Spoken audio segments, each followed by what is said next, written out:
Hi again, everybody. Your Commissioner Peck here. Quick rundown of kind of the rules that we got in place and what's happening in the league now. Want to discuss the dynasty and reset talks and kind of put that to bed. And give you some reasons behind it. I want to dig into these rules that we have and just go over everything and kind of where we're at. And I feel like these videos are pretty informative. At least I hope they are. And it's easier for me to kind of ramble and give you kind of what we're talking about behind the scenes. Also, what you guys are relaying to me, and so I can get it out to you guys. I think that's what a good commissioner should do. So, with that being said, we'll go ahead and go over the rules real quick and kind of let you know where we're at in terms of how they passed. The draft date will be March 25th at 7 p.m. Pacific, 9 p.m. Central, and poor Kyle, I think it's going to be 10 o'clock your time. Sorry, man. That works for everybody. There was a couple of weddings that were actually on the 26th is the reason why we couldn't do it. So mark it on your calendar, March 25th. And we're not going to change that, hopefully. If something drastic happens, but hopefully now that you guys know that's going to be the 25th, barring the season being delayed, which it looks like it's going to be, that's going to be the date. So speaking of season being delayed, I kind of joke and flaunt that I got a Major League Baseball player living next door to me. But it's actually helpful in this instance because I just talked to him tonight. I don't know if you guys saw in the Discord or not, but they're not close. So and they're supposed to report today. So it's kind of looking like a foregone conclusion that we're going to have to push some stuff back. Again, hopefully not. So, Fantrax Premium, the vote passed 10-2 and for adding $8.33 to the buy-in. The two that didn't vote for that, I don't know why, but I never question people's money. It's up to you how you spend it and how much you got, and so we will make the buy-in $108.33. I know buy-in increase has been tossed around by a few before, maybe something we talk about next year, but as of now, your buy-in will be $108.33. We'll continue to use premium and continue to watch this app advance, hopefully. So the one that was close and tied actually was NA Keepers. NA Keepers is something that we've tossed around before, and we actually finally put it out there to a vote, and the league was split down the middle. So it's something that we can re-vote on next year. Maybe add some clarity to it. Maybe actually put in that we're only going to do one NA keeper instead of, allowing people to vote and then opening up a can of worms how many we're going to have.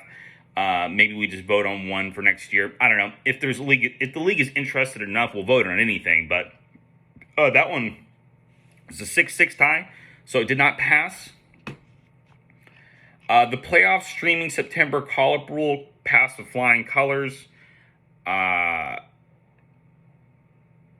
It was 11-1. The one being Much, and Much had his reasoning behind it. He thinks that Fab would actually work better for the league. I personally hate Fab in any leagues. It doesn't mean that I wouldn't entertain it, and of course I'll do whatever the league wants to do. That's what I'm here for. But it's something that, if this doesn't work or we don't like it, we can look for other options, and Fab may be it. But I really think this is going to be great. I think it's going to be fun. It's going to be unique. It's going to make the playoffs just, it's going to be a sprint to the finish and a war of attrition during the playoffs, which it should be. It's like that in fantasy football. I played in a 2-week fantasy football playoff league, and it was nice because you had 2 weeks to kind of catch up. But those 1 weekers, you lose a guy in the first quarter, you're fucked. I went into my third place game this year without Burrow and Lamar Jackson. That was a lot of fun. So, the one thing that we'll talk about is maybe doing a position limit in the draft, because we all know that these rules aren't in place to stop people from streaming bats. Nobody's ever been like, well, that guy, got picked up 12 bats this week and beat me with them. It's never that. It's always about starting pitching. So maybe we limit, how many starters you can pick up in the draft. Maybe make it like a 4 or 5 limit. Or we just let everybody kind of do what they want to do and see what happens, knowing that we'll be able to roll this into next year if it's a hit. I don't know. We'll discuss. We have plenty of time. I mean, we don't have anything else to do, right, for the next, month and a half or so when it comes to baseball. The 24-hour trade rule passed 9-3, actually. So it went over well with the league. There's 3 of y'all, I don't know the names offhand yet, I have to look, who didn't like the idea of it. It's completely fine. This is one of those things where, if you don't like it and it doesn't work well, we can revert back next year or tweak the rule or extend the rule out, or it's like 48 hours. But the beautiful thing about this rule is we have a template. We've already played within it, the 3 of us, Mike, Kevin, and I. So we actually just pulled the rule itself directly from them, and I just copy pasted it, tweaked a little bit here and there, but that was it. So we've seen how it could work. The one hang up that we're going to look at is kind of the timing of things. If somebody wants to accept a trade at 2 o'clock in the morning, maybe we make it so like between the hours of 12 and 5 a.m. or 10 and 5 a.m. or 6 a.m., whatever it may be. We're not going to answer any of those. So, or we can kind of backtrack and make us, okay, well, like he accepted his trade at 2 a.m. So really the clock restarted or started up again at 2 o'clock. We'll figure something out for that. There's 3 commissioners who, can help make this happen. And eventually we'll have 2 of them in the Central Time Zone and this 1 on the West Coast. So easy fixes there. So the big thing, though, that I wanted to talk about really is the dynasty thing and the reset thing. I don't know if I worded it wrong or it was just the way that I talked about it in the video. We're not going to turn this league into a dynasty. We've already had enough people reach out and say, no, I'm not interested in a dynasty. I'm personally not interested in taking this particular version of the league into a dynasty. The NA keepers was just kind of out there to give us a little bit more flexibility on our keepers and, add a little bit of a layer to off seasons and how you guys construct your lineups and rosters. Again, we wouldn't have made it a huge thing like 10 NA guys, just maybe 1, 2 max. But no, if we ever did a dynasty, we'd first have to get enough people together to want to do it, trust that they're actually going to stick with it, and it'd be a completely different, separate league. This league would look at resetting versus anything. Now, before anybody freaks out, you have to think about it like this. We're not going to bring this shit up unless we lose a season. But also people have said, well, we could, if we played 100 games this year, then we should just make it a keeper year. And I'm not a big fan of that because I want to take a guy like Ronald Acuna Jr. for the entire season. I know a lot of y'all with your big name players, you don't want to have them capped off for half a season.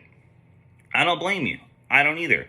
Of course, if enough people voted on it, then we would do it that way. But and when looking at a reset, it's really, really hard for people to take into consideration the entire league as a whole, not just themselves, which is fine. It's a competition.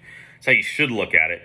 That's the hardest part about being a commissioner is that is not tweaking the rules to benefit the commissioners. These rules are just being tweaked to hopefully benefit the entire league. But the reason why we would even talk about a reset is you have to look at it like this. We've already had a year free for keepers. So if we did it again this year, 2 out of 3 years is a free year. Now you're probably asking, well, why does that matter? I mean, we're just, we're still keeping the guys that we were going to keep. Well, it does. And the reason is this league is full of a bunch of fucking ageist. Ageism is huge in this league, and as it should be. And anybody who tells me that it's not, you haven't been following closely the past 10 years or so. Age is king in this league. Pulling just from a couple examples right off the top of my head, Max Scherzer. That guy was one of the best pitchers in baseball. He was up for another Cy Young last year. I don't know, did he win it? I'm not sure. Oh, no, Corbin Burns won it. At 37, 38 years old, the guy should be kept. He should be a hot commodity, but he's not. He was legitimately not traded because of that until the offseason, and then, of course, got resetted back to Dalton's team. You can look back on a guy like Nelly Cruz, who, if you look at him statistically, for about 5 straight years there, he should have been one of the top kept players in the league. 4,100 doesn't grow on trees with a great average in OBP. But nobody kept him. He kept getting drafted every year. Well, maybe Ryan kept him once. But people are just worried about the fall off. When is it going to happen? You're playing hot potato with these older guys. David Ortiz is another example beforehand. Justin Verlander, another example. The guy was winning Cy Youngs or finishing in the top 10, and he wasn't being cut by anybody. He just get drafted every year. And the reason is that you just don't want to be held when the guy falls off. we take that to an even extreme where like a 31, 32, 33-year-old player is not viewed the same way as he once was. He's considered old. Paul Goldschmidt is considered old. Nolan Arenado considered old. Like, guys hit 30, 31 in this league, and their value just tanks. And I know that because I've owned them. I've talked to you guys about it. We've all trade negotiated with. So if we were to kill this season again, think if you got a guy at 28 years old in 2020, we didn't play that season. We played last season, and then we didn't play this season. Now that guy is 31 years old entering next year, 32 depending on the calendar. And the guy's only got a year out of him, and he's essentially his value shot, or at least it's not as great as it once was. And vice versa, you look at the other side of the coin, if you got a guy who's 22, 23, 24, 25, whatever it may be, then you didn't have to worry about growth years for 2 years, and now all of a sudden he's in his prime. And his values is skyrocketed, and you're just sitting on him after a free 2 years. None of that on either side of the coin sounds fair. And that's the main reason why we would talk reset. Another thing to think about is these are the three things that I've really just hammered down on when it comes to the thought of a reset. Again, something that we won't even talk about unless we lose another year is the guy's already being kept. You would have Manny Machado done this year. Xander Bogaerts, Shane Bieber would have been, I believe, done last year. Walker Buehler would already be on somebody else's team because he expires going into this year. Shohei Ohtani, Garrett Cole expired. Trey Turner entering his final year. Christian Yelich expired. Bo Bichette, Vlad Jr., Jordan Gal. I mean, like, there's so many of these guys. You look at Freddie Freeman, George Springer. These are all top names. Juan Soto. Ozzie Albies, Corey Seager. I mean, there's so many guys that would not even be on your team anymore because you wouldn't be able to keep them.